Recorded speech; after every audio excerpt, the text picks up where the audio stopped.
Agartala Government Railway Police says 12.465 kg of dried cannabis valued at approximately rupees 3 lakh during routine checking at Agartala Railway Station.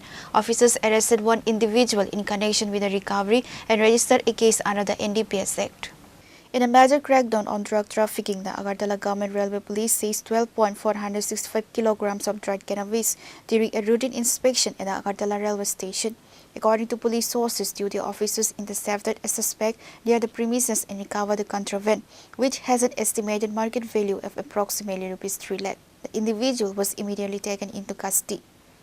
आज 8/8/2026 ইংরেজি তারিখ দুপুরবেলা আমাদের Agartala GRPS এর sub inspector Pankaj Kumar Das এবং অন্যান্য স্টাফ মিলে অন্যান্য দিনের মতো চেকিং এ বের হয়।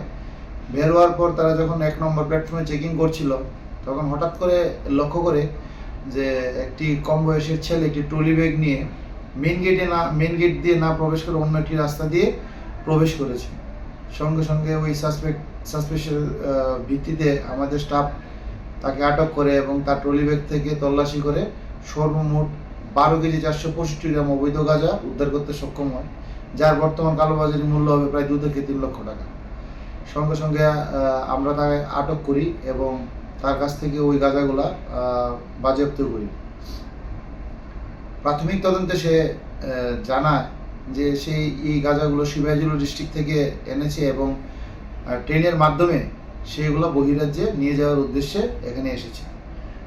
আমরা তার বিরুদ্ধে একটি সুনির্দিষ্ট ধারায় এনডিপিএস মামলা গ্রহণ করেছি এবং বর্তমানে তার ইন্টারোগেশন চলছে। তাকে আমরা আগামীকাল মহামান্য আদালতে সোপর্দ করব। A case has been formally registered under the NDPS Act.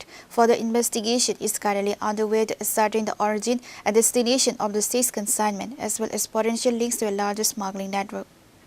Bureau Report, Chini, Khorang.